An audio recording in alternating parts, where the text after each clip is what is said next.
Je vous salue dans le beau et précieux nom de notre Seigneur Jésus-Christ.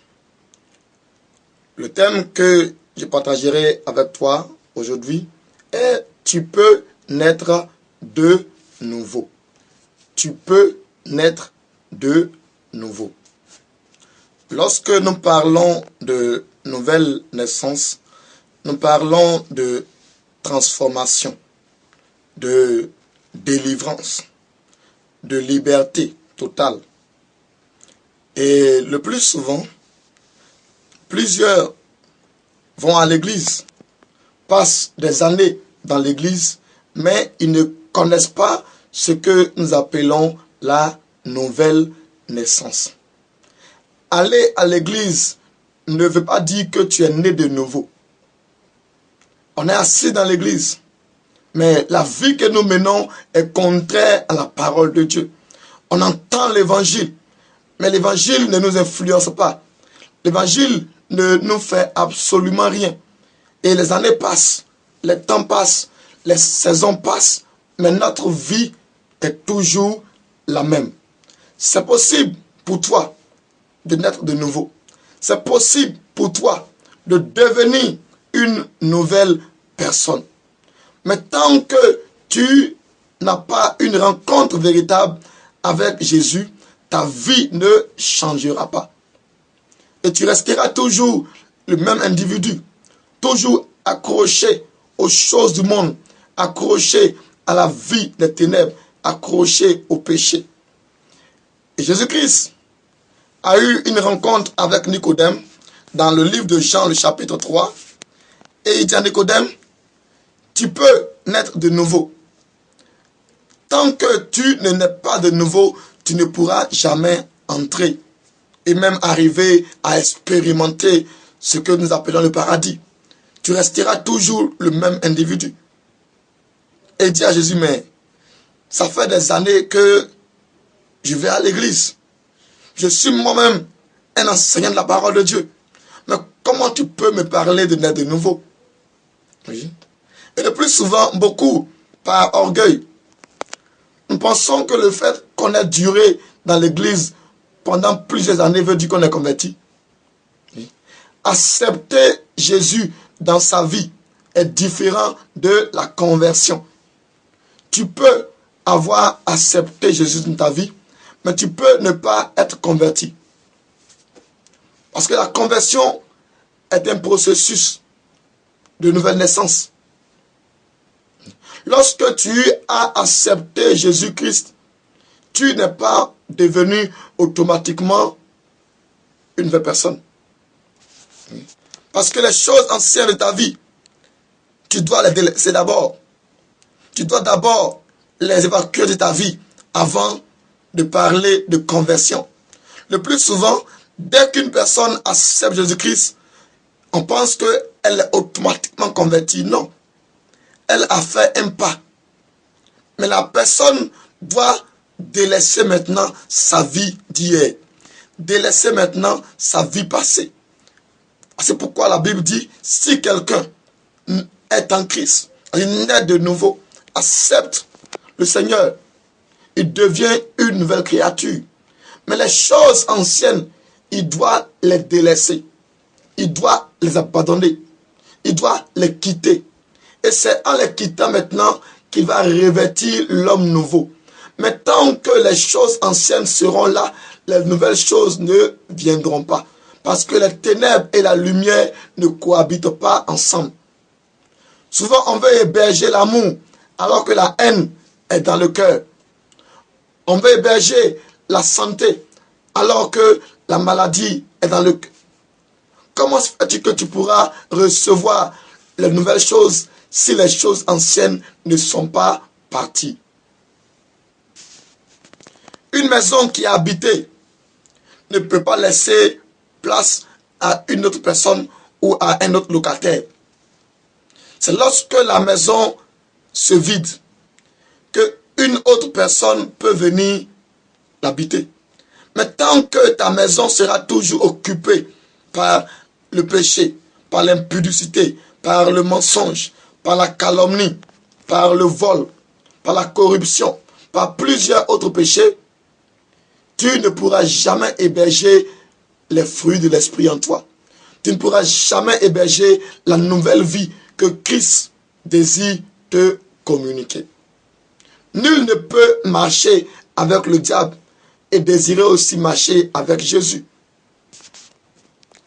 Voici pourquoi est-ce que le plus souvent, beaucoup n'arrivent pas à naître de nouveau, à changer de vie, à changer de caractère, à revêtir l'homme nouveau. On est toujours associé au vieil homme et à ses œuvres. Quand est-ce que nous allons nous dépouiller du vieil homme? Nous allons abandonner les choses d'hier. Quand? Tant que tu n'es pas fatigué, tu ne pourras jamais naître de nouveau. Tu ne pourras jamais parvenir à la véritable conversion. Parce que convertir veut dire transformation.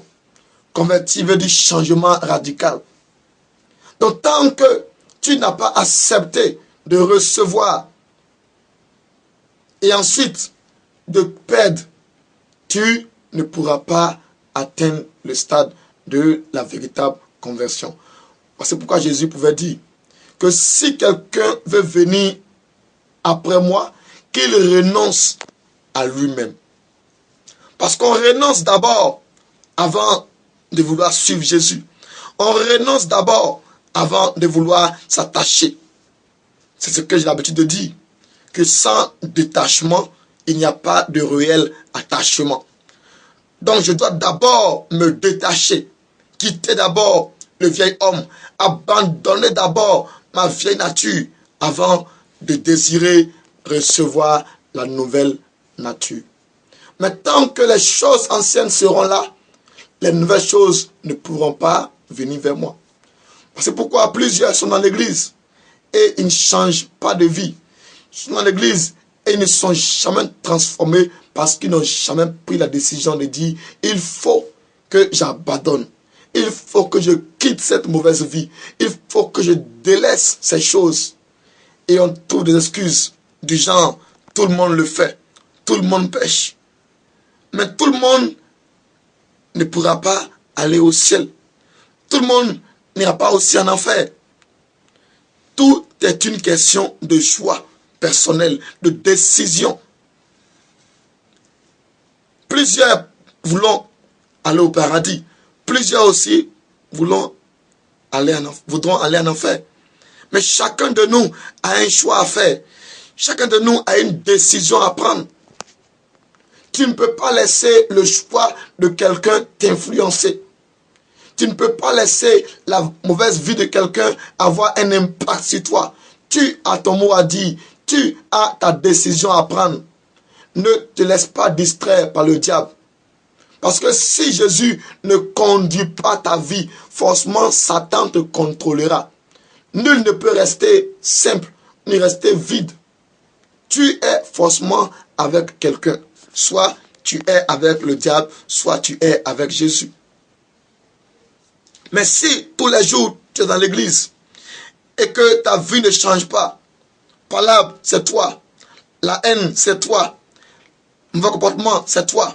Toujours, tout le monde se plaint de toi. Jusqu'à quand les hommes t'appelleront par ton comportement? Jusqu'à quand les hommes te pointeront du doigt? Tu peux naître de nouveau. Tu peux changer. Tout le monde peut changer. Tout dépend de la décision que nous prenons. Tout dépend du choix que nous faisons. Donc si tu prends la décision de dire à Jésus, je veux te recevoir, je veux changer, change ma vie, change mon cœur, change mon langage, change ma manière d'être. Je sais que je ne peux pas le faire de moi-même. Je n'y arrive pas. J'ai forcé les choses. J'ai voulu te ressembler. J'ai voulu te suivre par mes propres moyens. Mais j'ai fini par reculer, par retourner encore dans le monde. Mais cette fois-ci, je prends la décision et je désire que toi-même tu me conduises, que toi-même tu prennes le contrôle de mon être entier, que tu me donnes la capacité de résister au péché, de résister au diable, de résister à tout ce qui est contraire à ta parole. Certainement que Jésus le fera avec toi. Tu peux naître de nouveau, tu peux être une nouvelle personne. Ne donne plus d'excuses du genre, tout le monde le fait, tout le monde pêche. Mais est-ce parce que tout le monde veut aller en enfer que tu vas y aller aussi? Non. Tout le monde peut vivre dans le monde. Tout le monde peut être confronté au péché et ne pas se sortir. Mais toi, tu peux être différent. Au temps de Noé, tout le monde vivait mal. Mais Noé avait choisi de bien vivre. La Bible dit que Noé a trouvé grâce aux yeux de Dieu parce que Noé était différent. Tu n'es pas obligé d'être comme tout le monde. Tu peux naître de nouveau. Si et seulement si tu désires recevoir Jésus-Christ dans ta vie, tu désires l'appeler, il le fera aussi avec toi. Il pourra te transformer. Il pourra changer ton histoire. Et certainement que la page que tu as connue autrefois, la vie que tu as connue autrefois, il pourra tourner cette page-là en une nouvelle page. Et si quelqu'un est en Christ, il devient une nouvelle créature. Et les choses anciennes sont passées et toutes choses deviennent nouvelles. Cela est possible pour toi. Si dès maintenant, tu désires le recevoir, tu désires lui ouvrir la porte de ta vie, demeure béni.